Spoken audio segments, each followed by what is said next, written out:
The Rubik's Cube. Arguably one of the most frustrating puzzles ever to be invented by the human race.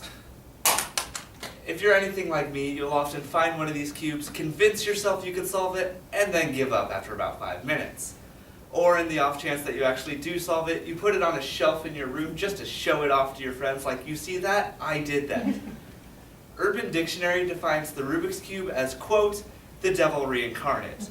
It torments people for hours at end as they try to fix this impossible to solve cube. Many people seem to be under the impression that the Rubik's Cube exists only to make people look stupid or to get Will Smith a job in the pursuit of happiness. But in reality, there's actually a lot of really interesting things about Rubik's Cubes that people just don't know. So today, we'll start by scrambling the puzzle as we delve into the history of the cube and its inventor. Then we'll use an algorithm as we explore all of the numbers behind the cube.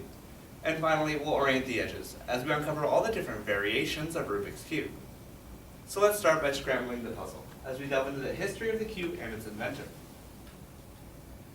Rubik's Cube was invented in 1974 by a Hungarian inventor and professor of architecture named Erno Rubik.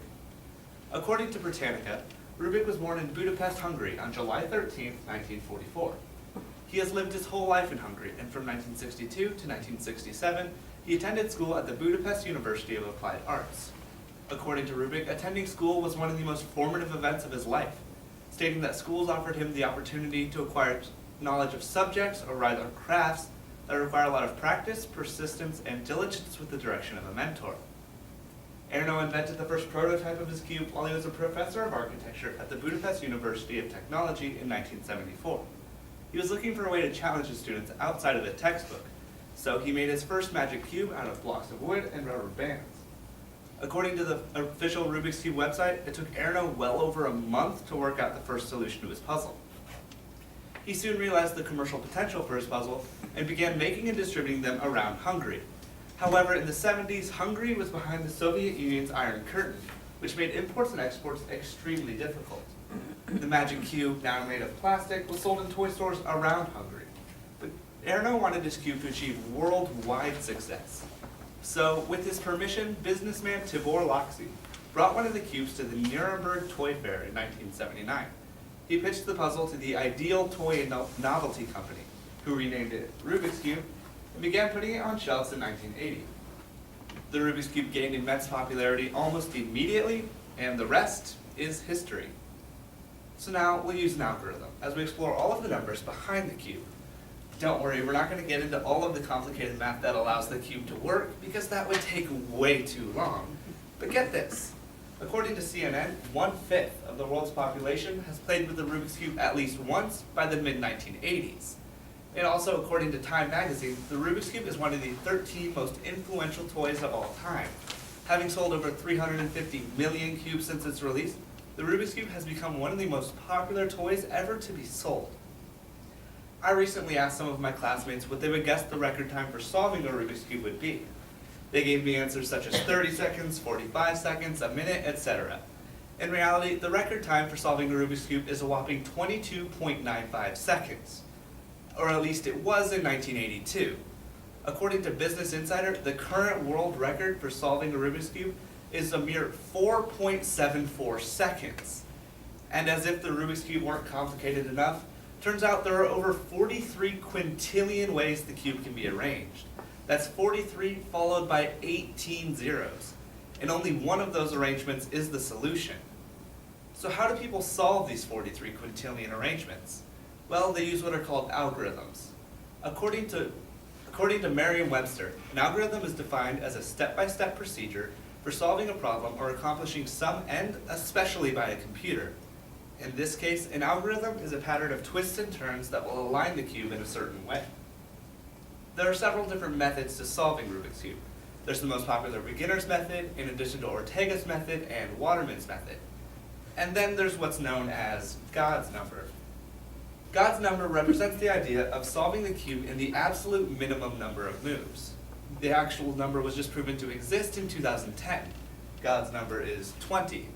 However, keep in mind that 20 is the upper bound, and it's actually theorized that the cube can be solved in no less than 18 moves. And finally, let's orient the edges as we uncover all the different variations of Rubik's Cube. As time went on after the original cube's release, different variations started popping up all over the place. Some invented by the original company, most, however, were made by other companies trying to profit off of the original success. The easiest way to sort through all of these cubes is to classify them as those recognized by the World Cube Association and those not. The World Cube Association, otherwise known as the WCA, is the company that organizes all of the official competitions you see videos of shared on Facebook. On the WCA's official website, they list a total of 18 competitive events. However, there are only 11 official competition puzzles. The officially recognized puzzles include the classic Rubik's Cube, in addition to the Pocket Cube, which only features 2 layers in contrast to the original's 3, and things get a little scarier when you move up to Rubik's Revenge, which has 4 layers. Also officially recognized are cubes with 5, 6, and even 7 layers. Not all of the officially recognized puzzles are cubes, though. For example, this is what's known as a Pyraminx, which, as you can tell, is a pyramid-shaped puzzle. Also officially recognized is the Megaminx, which is a dodecahedron-shaped puzzle made out of 20 movable pieces, the Square One, Rubik's Clock, and the Skew. As for unrecognized puzzles, that list is pretty much endless. However, there are a few examples I'd like to share with you. First off, this is what's known as an X cube. It looks pretty messed up right now, but when solved, it'll actually take the shape of an X. Then there's what's known as Nefert's Gear Ball, which is a spherical puzzle made entirely out of plastic gears. And there's various twists on the original 3x3 design, including the Void Cube, which is missing its centerpieces, making it hollow, and the Mirror Cube, which looks innocent enough as is until you start twisting it and realize it's something straight out of Inception. There are also various additionally layered cubes moving all the way up to a 17 by 17. And then there's what's known as the Magic 120 cell, which deals with the 4th dimension. And I promise no complicated math, so we're not going to get into that one. Rubik's Cubes. Arguably some of the most frustrating puzzles ever to be invented by the human race. Today, we got a better look into this colorful cube. We started by scrambling the puzzle, as we delved into the history of the cube and its inventor. Then we used an algorithm, as we explored all of the numbers behind the cube. And finally, we oriented the edges, as we uncovered all the different variations of Rubik's Cube. So next time you feel like throwing your Rubik's Cube at the wall, sit down and actually think about it. And if you can't figure it out, well, there's always the internet.